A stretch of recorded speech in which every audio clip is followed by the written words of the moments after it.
Guys, so today we are in a C250 and it's not what you think. I know you're thinking it's probably an ESL problem, but this time we are going to show you how to diagnose an ECM. This is a C250. The 250s have the SIM271 ECM, and it often has problems with sending the ground signal to the starter relay. So you'll get dash lights, and that's the difference between a problem with your steering lock or your ECM, okay? So say we put the key in the ignition switch. All right, key is in the ignition switch, and we're gonna turn the key 1 click, 2 clicks, and if you notice, we have red and yellow dash lights, okay? So we've got red and yellow dash lights on both sides. So what does this mean? This means that we have drive authorization. That means that our ESL, the factory steering lock, or an emulator, if you already have an emulator installed, is working, okay? So your ignition switch, your key, and your ESL or ESL emulator comprise the 3 parts of the drive authorization system. So if those 3 things are working, you will have red and yellow dash lights. But let's turn the key to crank and see what happens. Nothing. Nothing at all. No crank, no noise, nothing. So the starter doesn't even move, okay? Now, what does this mean? There's a couple of things that you should check first. Number 1, the battery. Check the battery. The battery should have 12.5 volts, and don't just assume that it's good, because you can say, well, oh, I just replaced my battery, but maybe your car drains overnight, right? So check the battery voltage, have it checked. If you don't have a multimeter, check it by taking it out and taking it to the parts store. They'll check it for you, and to make sure that you have at least 12.5 volts, okay? So that's the first thing. Okay, so now you've checked your battery, it's good. What's next? We're gonna go to the front of the car, and we're gonna check the starter fuse. Starter fuse on the W204 models is located right here. Fuse number 7, okay? It's at 20 amp yellow. So the first thing you want to do is pull that out. Get yourself some needle nose pliers, unless you have some really strong fingers. Okay, and here's our starter fuse.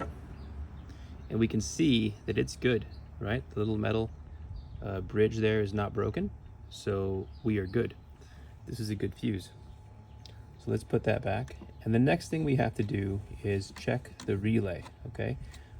This is the starter relay. It's the only green relay. If you have the original relay, it's green. It's located right here. If you pick it up, there's an M right under it. That's where the starter relay goes, okay?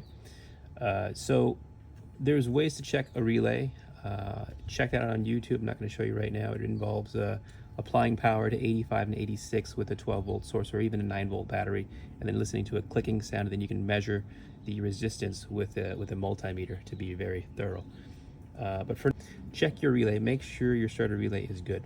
So let's say that you have a good starter relay, you have a good starter fuse, and your battery has 12.5 volts, okay? Now we're suspecting that your ECM on a C250, it's located right here on the side of your engine, okay? So now we're suspecting that the ECM may not be sending the ground signal to the fuse box to activate the starter relay. How do we test that? You need 2 people and a multimeter, okay?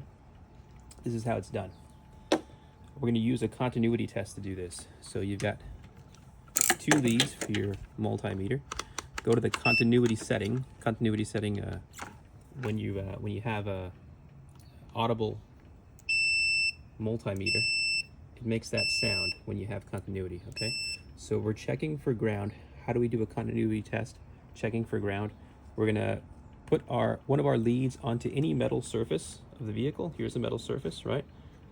And let's test it. Another metal surface is over here.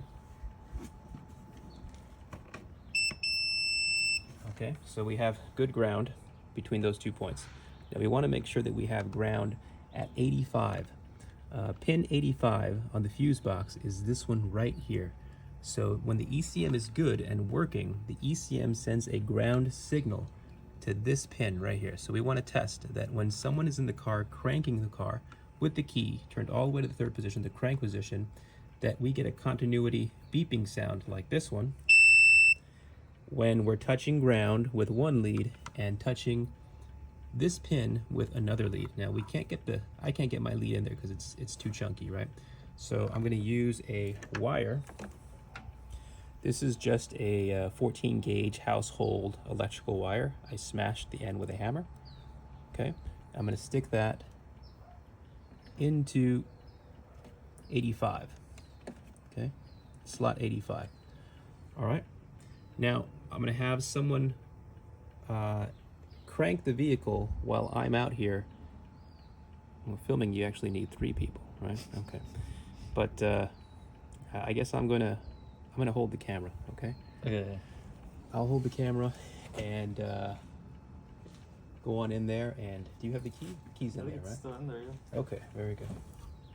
All right, so now I'm touching 85 through this wire, right? And I've got the other lead on ground, okay? And we're gonna get the car cranked up and we're gonna see if we hear that tone. If we hear that tone, that means the ECM is sending a ground signal to the relay. All right, and we should get a crank in that case. All right, so let's go ahead and try that.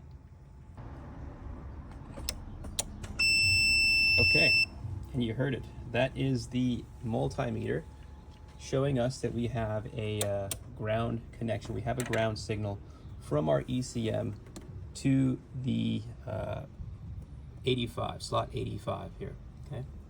Now, that just means that our ECM is sending that ground signal.